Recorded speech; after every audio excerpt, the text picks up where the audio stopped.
다윗과 아비가일이라는 제목으로 은혜의 말씀을 함께 나누겠습니다. 사람이 이제 어떤 상황이 발생하게 되었을 때 그 상황에 따른 감정의 반응들이 있습니다.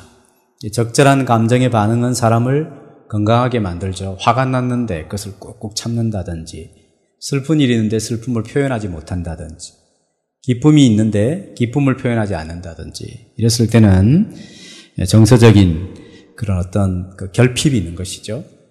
또 그렇게 자꾸 하게 되면 정상적인 그 사람으로서의 삶을 살지 못하게 되는 것입니다. 어떤 적절한 상황이 발생했을 때 그게 적절한 감정의 반응은 그 사람을 건강하게 만드는 것입니다. 슬픈 일을 만났을 때 슬퍼할 줄 알고, 좋은 일을 만나면 기쁨을 표현할 줄 알고, 또 남이 아파하면 같이 아파할 줄 아는 그런 건강한 반응이 중요한 것이죠. 그러나 이 감정이라고 하는 것은 어떤 때는 제어하지 못할 때도 있습니다.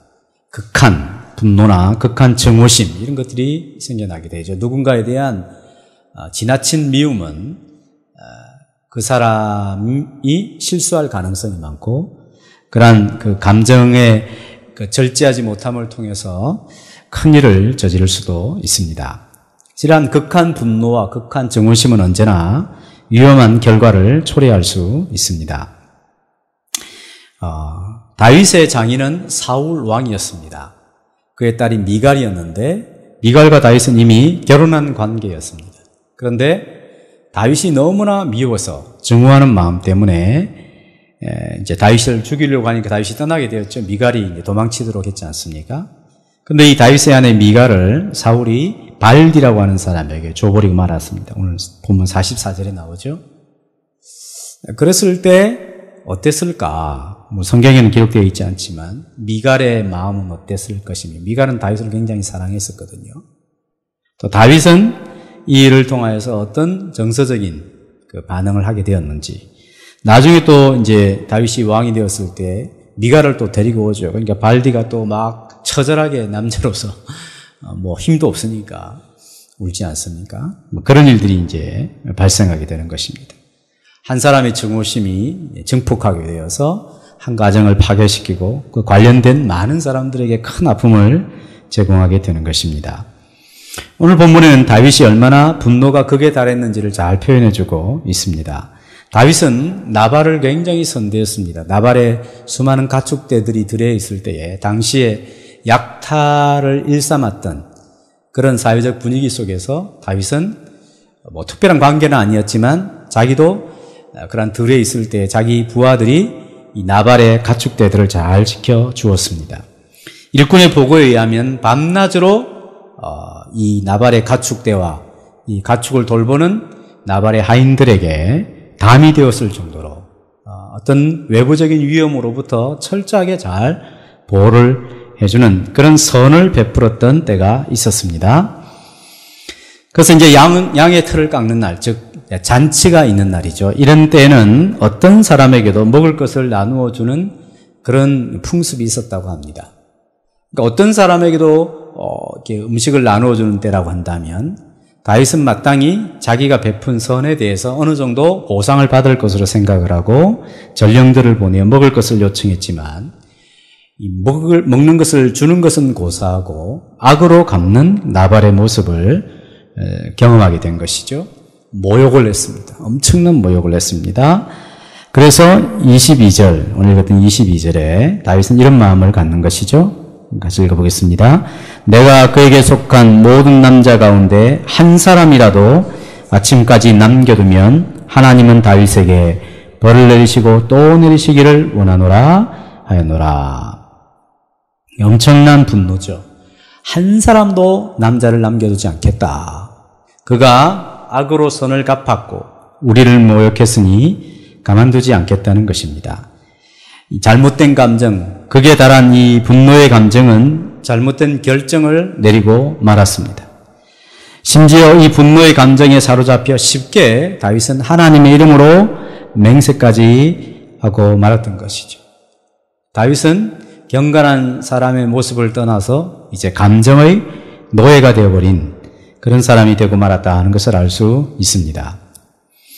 이제 다윗이 부하 400명을 이끌고 이 나발의 집을 치기 위하여 오고 있을 때 지혜로운 하인이 여조인 아비가일을 찾아 이 사태가 얼마나 심각한지를 알고 빨리 슬기로운 조처를 내려달라라고 요청을 하게 되었습니다.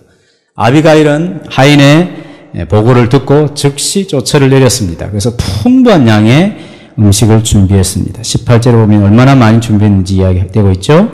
떡 200덩이, 포도주 2가죽부대, 잡아서 요리한 양 5마리, 볶음곡식 5세아, 한 세아가 3분의 1 에바 정도라 그러니까 보통 한 에바가 22리터 뭐 이래 되거든요. 그러니까 한 35리터 뭐 이 정도 되겠죠. 그 다음에 건포도 100송이, 무화과 뭉치 200개를 가져다가 나귀들에게 싣고, 이 양이 도대체 이제 이 수백 명의 사람들을 얼마나 먹일 수 있을지는 알 수 없지만 아무튼 다윗이 처음에 요청했던 어떤 양보다는 굉장히 많은 양을 갑작스럽게 급하게 준비를 해서 아비가일이 다윗을 맞이하러 나갔습니다. 드디어 두 사람이 대면을 하게 되었을 때 아비가일은 급히 나귀에서 내려 얼굴을 땅에 대며 왕을 맞이하는 것과 같은 태도를 취하게 되었습니다. 여기 이 아비가일이 다윗을 대할 때 상대방에 대하여 얼마나 깍듯한 예의를 가지고 대하는지 알 수가 있습니다. 여러분 금방 성경을 통해서 읽었지만 아비가일의 입에서 거의 한 2단어, 3단어 하고 나면 떠나지 않는 단어가 있는데 그것이 무엇입니까? 다윗을 가리켜서 주라 하는 것이죠. 내 주여, 주니 주라 하는 것입니다. 내 주 또는 주라 표현된 것이 27번 정도나 헤아려 보면 있습니다. 짧은 글 속에. 그리고 자기를 가리켜서는 여종이라 또는 주의 여종이라 6번에 걸쳐서 자기를 그렇게 표현하고 있습니다. 상대방에 대한 깍듯한 예의를 가지고 이 곧 정말 불이 붙어서 활활 타오를 같은 이 분노를 잠재우기 위하여 아비가일이 취한 행동이었습니다. 그리고 그녀는 마음을 다 담아서 정말 전심으로 다윗에게 자기가 마음을 품은 이야기를 조심스럽게 꺼내놓기 시작합니다. 제일 첫 번째 꺼내놓은 이야기는 남편이 참 어리석은 사람이다. 그리고 그 남편의 어리석음의 허물이라고 하는 것은 남편의 허물일 뿐만 아니라 내 허물과 내 잘못입니다. 이렇게 고백을 합니다. 그것이 24절에서 26절에 있는 것이죠. 특히 25절에 원하옵나니 내 주는 이 불량한 사람 나발을 개의치 마옵소서. 그의 이름이 그에게 적당하니 그의 이름이 나발이라. 불량하다 이 말이죠. 어리석다 이 말입니다. 그는 미련한 자니이다. 여종은 내 주께서 보내신 소년들을 보지 못하였나이다. 이 말은 무슨 말이냐 하면 다윗이 보낸 전령들이 나발 앞에 오게 되었을 때 그때 자기가 그 자리에 없었다.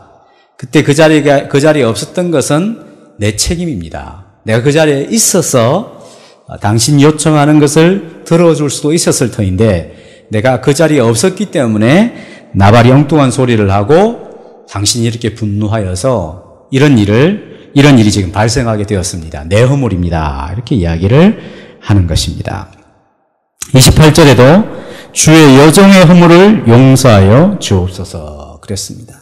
사실 엄격하게 따지면 아비가일은 이 사건에서 책임이 있는 사람은 아닙니다. 그러나 지금 아비가일은 나발과 그 다음에 다윗 또 지금 이 사태에 대하여 진정시켜야 될 책임을 지닌 사람으로서 자기를 거기서 빠뜨리지 않고 남편의 허물을 자기의 허물로 받는 것이죠. 정말 중심을 담아서 남편은 정말 어리석은 사람 맞습니다. 그리고 남편의 허물은 저의 허물과도 같고 제가 그 자리에 없었던 것이 저에게 큰 허물과 잘못입니다. 이렇게 다윗에게 이야기를 하죠. 그 이름이 나발입니다. 그는 어리석은 자입니다. 불량한 사람입니다. 맞습니다. 이렇게 공감을 해주고 있습니다. 당신이 다윗이 이렇게 반응을 해서 400명의 군사를 이끌고 와서 우리 집을 다 치려고 하는 그것은 당연히 누가 정말 그 일을 당했어도 당연히 당신과 똑같은 반응을 했을 것입니다. 당연합니다. 그런데 그것은 남편의 어리석음과 나의 허물 때문에 그렇습니다. 이렇게 마음을 다 담아서 공감하며 자신의 허물을 고백하게 되는 것이죠. 그리고 아비가일은 거기서 끝나지 않고 이제 다윗에게 대하여 적절한 말을 통하여서 때에 맞는 말을 통하여 다윗의 마음을 누그러뜨리고 있다 하는 것을 알 수가 있습니다. 그것은 뭐냐면 하나님께서는 다윗 당신이 직접 자신의 원수를 갚는 것을 원하지 않으신다. 하나님은 여태까지 당신은 여호와의 싸움을 싸우지 아니하였느냐? 당신 자신을 위하여 싸운 것이 아니라 하나님의 싸움을 싸우지 않았느냐? 근데 지금 이제 왜 자기 자신의 싸움을 위하여 싸우려고 하느냐? 하나님께서 당신의 편이 되어 주시고 당신을 지금까지 인도해 주셨기 때문에 하나님은 당신에게 원수 갚는 것이 있다면 하나님께서 갚아주실 것이다. 하나님은 당신이 직접 당신의 원수를 보복하는 것을 원하지 않으신다. 그것은 하나님 기뻐하시는 일이 아니다 라고 설득을 하죠. 26절 내 주여 여호와께서 살아계심을 두고 맹세하노니 내 주도 살아계시거니와 내 주의 손으로 피를 흘려 친히 보복하신 일을 여호와께서 막으셨으니 내 주의 원수들과 내 주를 헤아려 하는 자들은 나발같이 되기를 원하나이다. 28절에도 주의 여종의 허물을 용서해 주옵소서. 여호와께서 반드시 내 주를 위하여 든든한 집을 세우시리니 이는 내 주께서 여호와의 싸움을 싸우심이요 내 주의 일생에 내 주에게서 악한 일을 찾을 수 없음입니다. 하나님께서 다윗 당신이 직접 보복하는 것은 결코 기뻐하지 않으십니다. 하나님 그것을 원하지 않으십니다. 그리고 당신은 틀림없이 이스라엘의 지도자, 왕이 될 것인데 왕이 되었을 때 왕이 되는 모든 과정, 당신의 뒤안길을 살펴보았을 때 혹시라도 오점이나 흠이 있는 그런 과정을 남긴다고 한다면 당신이 통치하는 그런 그 대상 가운데서 참 그것이 과거의 오점으로 남지 않겠습니까? 그렇게 이제 표현을 하는 것이죠. 그래서 다윗을 굉장히 높이 평가를 하고 그리고 당신은 이렇게 귀한 사람이기 때문에 그 수준에 맞추어 행동하는 것이 마땅하지 않겠습니까? 이렇게 설득을 하는 것입니다. 지금까지 하나님께서 당신을 이스라엘의 지도자로 세우시고 선하게 인도를 해오셨고 또 당신은 틀림없이 그 자리에 이르게 될 것인데 이런 일에 있어서 그 부르심에 따라 바르게 말하고 행동하고 살아서 이런 일로 오점을 남겨서는 아니 될 것입니다. 이렇게 충언을 하고 있는 아비가일의 모습을 보게 되는 것이죠. 아비가일은 소개될 때 굉장히 지혜로운 총명한 여인이요 아름다운 여인이라 그랬습니다. 구약에서 대표적으로 그 어떤 그 아름다운 또 총명한 여인에 대한 사람을 꼽으라고 한다면 이 아비가일일 것입니다. 모압 여인 그 룻도 마찬가지일 것이고 아브라함의 사례도 거기에 해당되는 사람이 또 있겠지만 이렇게 긴 내용을 연설하는 이런 긴 내용을 담은 여인의 말은 아마 아비가일이 처음일 것이라 하는 생각이 듭니다. 그처럼 아비가일의 지혜가 참으로 탁월했다 하는 것을 알 수가 있습니다. 이 아비가일의 충언에 대하여 다윗이 이제 32절부터 35절까지 반응하는 것이 있죠. 32절, 33절을 같이 읽어보겠습니다. 시작. 다윗이 아비가일에게 이르되 오늘 너를 보내어 나를 영접하게 하신 이스라엘의 하나님 여호와를 찬송할지로다. 또 내 지혜를 칭찬할지며 또 내게 복이 있을지로다. 오늘 내가 피를 흘릴 것과 친히 복수하는 것을 내가 막았느니라.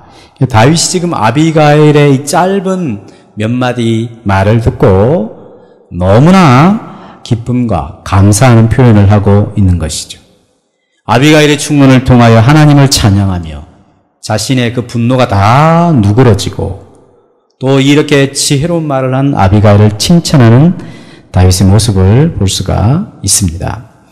다윗의 분노의 감정이 기쁨의 정서로 변화되고 다윗의 영혼에 새 힘을 주는 그런 권면이었습니다. 다윗으로 하여금 다시 한번 내가 친히 원수 갚을 것이 아니라 하나님이 이 모든 일에 살아계셔서 일하실 것이다. 그런 것에 대한 재헌신과 다짐을 하게 되는 그런 귀한 권면이 아비가일의 입을 통하여 다윗의 귀에 들리게 된 것입니다.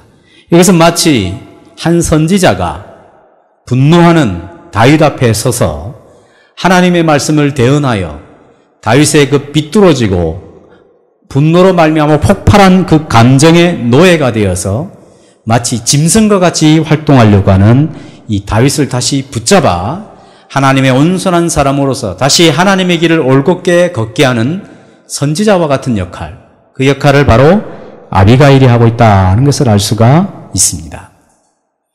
우리는 사무엘상 25장 1절에서 이스라엘의 가장 위대한 지도자 중에 한 사람이었던 사무엘이 하나님의 부름을 받고 이 땅에서 사라지게 된 것을 진술하고 있음을 확인했습니다. 사무엘이라고 하는 선지자는 갔는데 또 하나님께서 다윗을 이끄시기 위하여 아비가일은 선지자는 아니었지만 이 한 여인의 총명과 지혜로 말미암아 하나님의 말씀을 이 다윗에게 증거하는 선지자 같은 역할을 하는 사람을 한 사람 보내시더라 하는 것이죠. 우린 누구나 다 이런 분노와 이런 어떤 뒤틀린 감정이 발생하게 되면 대부분 다 실수하게 되어 있습니다. 어느 정도까지 실수하게 되어 있습니다. 다윗도 틀림없이 아비가일이 없었다면 나발을 죽이고 나발의 집안에 있는 자기가 하나님의 이름으로 맹세했던 것처럼 그 모든 나발의 수하에 있던 남자들을 다 죽이고 말았을 것입니다. 그리고 왕이 되었겠죠. 그랬을 때 백성들이 왕 다윗을 바라보는 시선이 어떠했을까? 존경만 했었을까? 그러지 않을 수도 있다는 것이죠. 그런데 놀랍게도 하나님께서 아비가일이라고 하는 한 여인을 통하여서 이 선지자 같은 역할을 하는 이 여인을 통하여 다윗의 그 분노의 감정을 다 누그러뜨리고 하나님께서 이 여인을 통하여 자기의 갈 길을 막으시는 것이구나. 하나님께서 이 여인을 통하여 자신의 이 분노의 감정을 누그러뜨리고 정말 주님 안에서 그 원래 주셨던 하나님의 마음과 뜻을 결정하여 하나님 앞에 옳은 길을 걷게 하시는구나. 하나님이 나를 지도자로, 이스라엘의 지도자로 부르셔서 이 지도자가 되는 모든 과정 속에 실수 없이, 흠 없이 행할 수 있도록 하나님이 행하시는구나. 이것을 다윗이 경험하게 된 것이죠. 아비가일이 이런 말을 하게 될 때는 그 마음의 중심에 한 가지인 것입니다. 그래서 바로 화해의 메신저가 되겠다는 것입니다. 나발이 지금 잘못되어 있는 부분들을 바로잡고 다윗도 지금 잘못되어 있는 그런 부분들을 바로잡게 하는 두 남자의 잘못을 잠잠하게 해준 화해의 사람으로서 아비가일이 등장하고 있다는 것을 알 수 있습니다. 이제 다윗은 아비가일이 준비한 이런 풍성한 음식을 받아서 자기 길을 이제 걸어가며 아비가일도 나발에게로 돌아왔습니다. 나발은 왕과 같은 잔치를 배설하고 크게 취하여 마음에 기뻐했다라고 말하고 있습니다. 지금 어떤 일이 일어났는지 나발은 전혀 알지 못합니다. 왕과 같은 잔치를 베풀었으니 아마 다윗에게 준비한 아비가일이 마련한 음식보다 더 많은 음식들을 소진했을 가능성이 있습니다.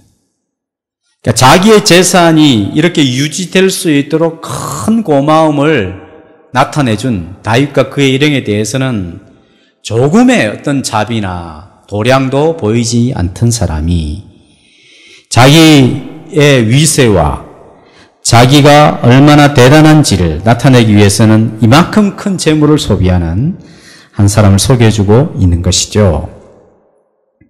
아침에 되어서 이제 온전한 정신이 되었을 때 나발에게 아비가일이 무슨 일이 있었는지를 차근차근 설명하고 이야기하기 시작했습니다. 이 소식을 듣게 됐을 때에 나발은 갑자기 낙담하여 마음이 그냥 녹아버렸다는 거죠. 예, 낙담하여 몸이 돌과 같이 되었더니 열흘 후에 죽었다. 그렇게 되어 있습니다. 어떤 병이 나서 죽었는지 아니면 그냥 마음에 엄청난 두려움이 몰려와서 죽었는지 알 수 없지만 그의 물리적인 몸은 돌과 같이 되었고 결국 죽었는데 여기에 중요한 표현이 있는 거죠. 38절에 보면 한 열흘 후에 여호와께서 나발을 치심에 그가 죽으니라. 나발의 죽음은 자연사가 아니라 하나님이 치신 심판의 결과로 말미암은 죽음이다 하는 것을 알 수 있는 것이죠. 아비가일이 이런 일을 예측하고 다윗에게 했던 말은 아닙니다. 아비가일은 철저하게 지금 있는 심각한 사태에 대하여 진정을 시키기 위한 그런 화해자로서 나섰을 뿐이지 무슨 어떤 이런 일들을 예측하고 한 것은 결코 아니라는 사실을 우리는 기억해야 하는 것입니다. 나발이 이제 드디어 하나님의 심판을 받아서 죽고 말았습니다. 물론 이런 일들이 우리의 생활 속에서 일상적으로 반복된다든지 우리의 그 삶에 일어나는 다반사처럼 그런 평범한 일은 결코 아닐 것입니다. 하나님께서 행하시는 일들을 우리가 다 예측할 수도 없고 알 수도 없는 것이죠. 그러나 이 나발의 경우는 하나님이 이렇게 하셨다 하는 것입니다.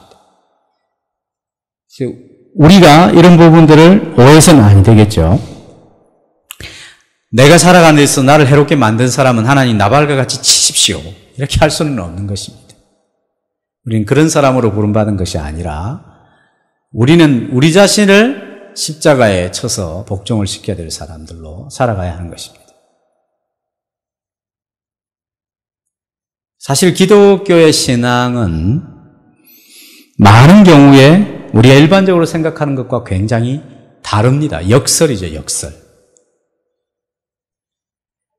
근데 많은 우리 기독교 신앙이 변질이 되어서 그 역설을 따라 살아가려고 하지 않고 하나님의 힘을 빌어서 그의 전능하심으로 우리의 삶에 편안함에 거치는 것들을 제거하는 그런 태도를 가지고 신앙생활하는 경우가 많습니다. 그것을 형통이다, 기도의 응답이라, 축복이라 이라고 하는 그런 명분하에 우리의 삶을 자기 나름대로 이렇게 해석하는 잘못된 기독교에 빠질 우려들이 많이 있습니다. 예수님은 우리의 신앙의 주요, 우리의 삶의 모본이신 그리스도 예수는 이 땅에서 그런 삶을 살지 않으셨습니다. 전능하신 이가 무력한 인생들에게 잡히시죠. 하나님이신 그가 사람의 손에 의하여 질질 끌려 다니십니다. 풍채도 외모도 전혀 흠모할 만한 것이 없는 분으로 이 땅에 오셔서 모든 사람으로도 칭송을 받아야 하지만 그 모든 칭송을 다 거부하시고 십자가의 수치와 모욕을 다 참으시며 앞에 놓인 죽음 후에 주어질 영광을 바라보며 자신에게 허락된 뜻을 다 성취하시는 분으로 이 땅에 등장하시죠. 그리고 자기를 따르는 모든 무리들에게 아무든지 나를 따라오든 자기를 부인하고 날마다 자기 십자가를 지고 나를 쫓으라. 그래야만 나의 제자가 될 수가 있다라고 말씀하시죠. 그렇게 사는 것이 복되고 당신과 같은 삶의 가치를 쫓아 살아가는 것이 능력이고 그렇게 살 때 하나님이 함께 하실 것을 알기 때문에 그런 말씀을 하시는 것입니다. 우리가 묵상한 요한복음 8장 29절에도 내가 항상 아버지의 뜻을 행함으로 말미암아 나를 혼자 두지 아니하셨도다 그러시죠. 우리 예수 믿는 사람에게 있어서 가장 큰 복락은 하나님이 함께 하심입니다. 그것은 이론적이고 지식적이고 신학적인 진술이 아니라 정말 하나님의 임재와 현존이 나의 삶에 함께 하심을 느끼고 알고 확신하고 살아가는 삶. 그것이 우리 예수 믿는 사람에게서 가장 복된 삶이 아니겠습니까? 이 세상을 다 마감하고 주님이 오시는 그날이 되면 요한계시록 마지막에 이루어질 그 모습은 하나님이 우리 눈에서 모든 눈물을 씻기시고 자기 백성과 함께 하시더라. 그게 이제 성취되는 거죠. 그것이 우리의 영광이요 우리의 소망이어야 하는 것입니다. 그 완전한, 그 진짜 현실적이고 완벽하게 이루어질 하나님의 함께하심의 은혜를 지금 이 땅에서 살아갈 때 하나님 백성들이 누리고 조금이라도 경험하며 살아가기를 우리 하나님은 간절히 원하시는 것입니다. 그래서 이러한 나발의 죽음과 죽음에 따른 죽음이 있게 하신 하나님의 심판의 손길을 마치 우리도 우리의 삶 속에서 하나님이 그런 일을 나타내시기를 막 소망한다든지 그것은 부당한 것입니다. 도리어 우리는 나발과 같은 사람이 우리 주변에 있다 할지라도 그를 사랑하며 그를 용납하지 못하는 우리의 마음을 자책하고 하나님 이 사람을 품을 수 있도록 은혜와 긍휼을 더 풍성하게 구하는 태도를 지니고 살아야 하는 것입니다. 그래서 이런 구약을 읽을 때는 늘 우리의 욕심에 맞게 그런 색안경을 끼고 우리의 구미에 따라서 마음대로 해석하는 잘못을 버려야 할 것입니다.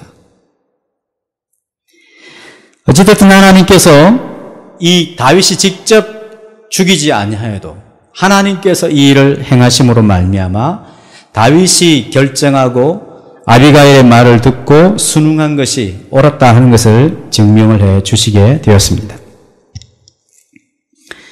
나발의 죽음 소식을 듣고 다윗은 급히 전령들을 보내어 아비가일을 아내로 삼고자 했습니다.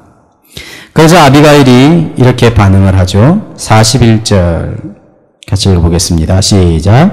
아비가일이 일어나 몸을 굽혀 얼굴을 땅에 대고 이르되 내 주의 여종은 내 주의 전령들의 발 씻길 종이니라 하고, 아비가일이 전령들의 소식을 듣고 굽혀 얼굴을 땅에 대고, 다윗이 아닙니다. 전령들 앞에서도 이렇게 하는 것이죠.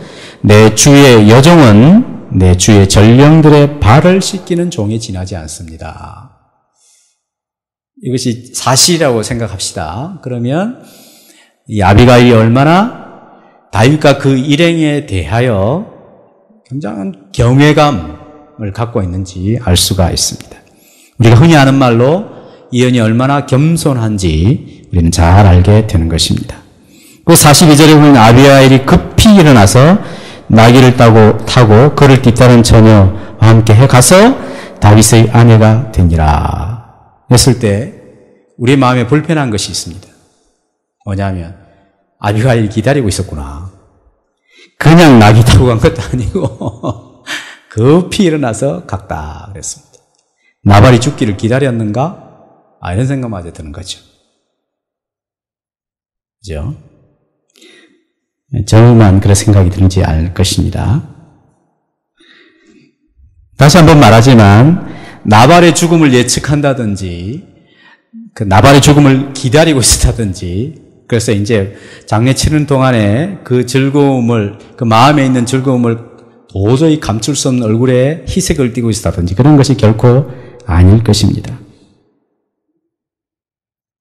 자기가 다윗에게 그런 이야기를 했지만 하나님께서 이 나발을 열흘 동안 몸이 굳게 하게 하시고 나발을 치셔서 하나님의 심판이 이르게 할 줄 자기도 전혀 예상을 못했을 것입니다. 그런데 이런 일이 일어나게 된 것입니다. 아비가일은 두 가지를 이제 분명히 알게 된 것이죠. 다윗이 하나님의 사람으로서 장차 이스라엘의 지도자 왕이 될 것을 확실하게 알고 있었고, 그 다음에 다윗에 대하여 대적하고 다윗에 대하여 모욕을 주고 이렇게 했을 때 그러한 다윗의 원수를 하나님께서 자기 원수처럼 여기셔서 그것에 대하여 하나님의 응징하는 하나님의 심판이 있게 되는 것이구나.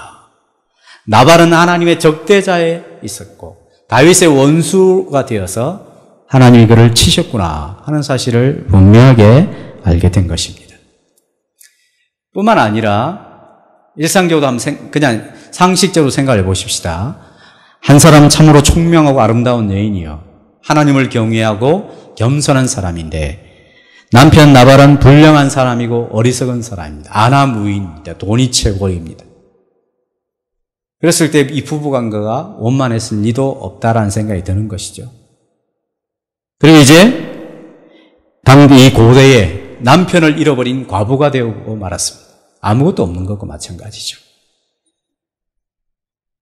또 다윗이 마음을 바꾸어서 얼마든지 나발의 모든 것을 다 쳐버리고 그렇게 할 수도 있는 거 아니겠습니까? 인간적으로 딴 생각을 품으면. 그럼에도 불구하고 다윗이 아비가일을 귀히 여기고 그의 아내로 맞이하고 싶다는 이야기를 듣게 되었을 때에 아비가일이 이런 반응을 할 수 있다고 생각을 합니다. 우리 생각에는 뭐 그리 급히 갈 필요가 있느냐 이런 생각보다는 또 다윗의 입장에서는 물론 이제 이 당시에는 일부 다체제 이런 것들이 어느 정도 용인되던 시대 아니겠습니까? 지금이 안 되지만 자기 휘하에 수많은 부하들이 다양한 사람들이 있을 때 이런 지혜로운 여인을 아내로 맞이해서 그 아랫 사람들을 단도리하고 소위 이제 집안을 이렇게 잘 다스리는 그런 배필로서 아비가일을 맞이하고 싶은 그런 마음이 있었을 것입니다. 그래서 성경에는 나타나지 않았지만 긍정적으로 생각해 보면 다윗과 아비가일의 그런 그 통치와 그 인품과 다스림을 통하여서 이 공동체에 선한 영향을 미치게 되었을 것이라 이렇게 우리는 되게 추측할 수가 있게 되는 것이죠. 다윗은 이 사무엘상의 25장의 사건, 아비가일을 만나는 사건을 통하여서 하나님이 아비가일을 자기에게 보낸 여인이다 이렇게 받은 것이죠. 자신의 그 폭발하는 분노, 추스릴 수 없는 그 감정, 그것으로 말미암아 감정의 노예가 되어 마치 자기 안에는 온갖 짐승이 드러나서 이제 자기가 하나님의 통제를 받는 것이 아니라 마음대로 하나님의 이름을 도용하여 하나님이 이렇게 내가 하나님으로 맹세한다 하면서 막 그렇게 하면서까지 자유자재로 막 하나님을 사용하는 마치 불신앙자와 같이 그러던 자신을 하나님께서 한 여인을 보내어서 자신의 마음을 가라앉히고 다시 어떻게 자기가 살아야 될 도리를 알며 내 원수를 내가 갚는 것이 아니라 하나님 친히 갚으신다. 내 손으로는 피를 흘리게 하지 아니하신다. 그런 하나님의 정도를 쫓아서 살아가게 하는 그런 하나님의 사람을 통하여 자신이 은혜를 받고 자기가 어떻게 처신해야 될지를 아는 그런 경우를 만나게 된 것이죠. 그래서 26장에 다시 사울을 만났을 때는 전에 24장에 사울을 용서해줬던가는 다른 태도로 사울을 용서해줬을 가능성이 있게 되는 것입니다. 우리가 잘 아는 몽골의 징기스칸 잘 아시죠? 징기스칸이 사냥을 할 때는 항상 아주 총명한 매 한 마리를 어깨나 손에 두고 사냥을 했답니다. 많은 신하들과 더불어서 사냥을 어느 날 나갔는데 별로 사냥도 탐탁치 않았고 저녁이 이제 해가 뉘어 넘어가는데 목이 너무 마른 거예요. 근데 이제 거의 이제 물이 이제 없는 그 상태에서 물이 있는 곳에 가서 이렇게 물을 조금씩 받아가지고 먹으려고 하는 순간 매가 날아와서 물을 쳐버리는 거예요. 저놈이 왜 저러나. 또 한참을 물을 받았는데 또 매가 또 치는 것입니다. 약간 또 화가 났습니다. 한 번은 참았습니다. 세 번째도 이제 물을 겨우 오랜 시간 동안 받아 마시려고 하는데 매가 완전히 쳐가지고 이제 그릇을 완전히 깨뜨려 버리고 말았어요. 그래서 화가 나서 매를 잡아서 목을 쳐버렸습니다. 죽여버렸습니다. 그 이제 물을 마시려고 이렇게 보니까 엎드려서 물을 마시면 거기에 독이 아주 강한 맹독을 지닌 독사가 한 마리가 죽어 있는 거예요. 터져가지고. 그래서 이 물을 자기가 이렇게 마시게 되면 바로 죽는 거죠. 그것을 이 매가 알고 그랬다는 것입니다. 그래서 이 징기스칸이 매 형상의 동상인지 금상인지를 만들어요. 한쪽 그 날개에 이런 말을 썼답니다. 이 정확하게 모르겠는데 이 분노하는 감정을 따라서 하게 되면 반드시 실패한다. 이런 말을 기억을 하겠다. 성경에도 유순한 대답은 분노를 쉬게 해도 과격한 말은 노를 격동한다. 항상 부드러운 말, 부드러운 대답이 분노를 쉬게 한다. 그런 말은 아니겠죠. 대답을 하더라도 부드럽게 이야기하면서 총명하게 지혜롭게 하면 그 분노를 쉬게 하여도 과격한 말은 노를 격동한다. 그랬습니다. 노하기를 더디하는 자는 용사보다 낫고 자기의 마음을 다스리는 자는 성을 빼앗는 자보다 낫다. 그랬습니다. 즉 자기의 마음을 잘 다스리는 것, 이것이 굉장히 큰 힘이다 하는 것이죠. 하나님께서는 다윗으로 하여금 다윗 스스로가 내가 이 분노를 다스려야지.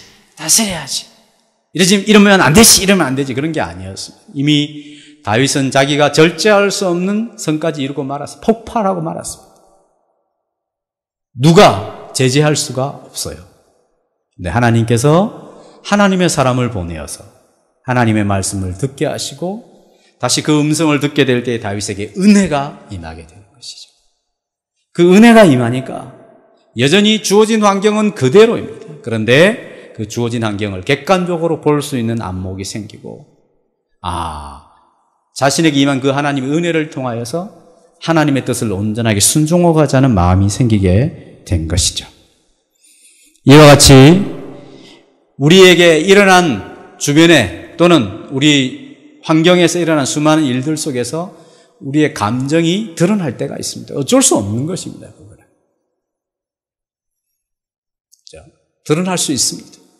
그 드러나게 될 때에 우리는 그대로 살 것인가 아니면 이것을 잘 다스리며 살 것인가 결정을 해야 하는 것입니다. 하나님께서 다윗에게 베푸신 은혜처럼 하나님이 다윗에게 보내시는 아비가일처럼 하나님께서 우리에게 보내주시는 은혜가 있죠. 그것은 예수 믿는 자에게 주어진 하나님의 성령이십니다. 하나님의 성령이 우리 안에 계십니다.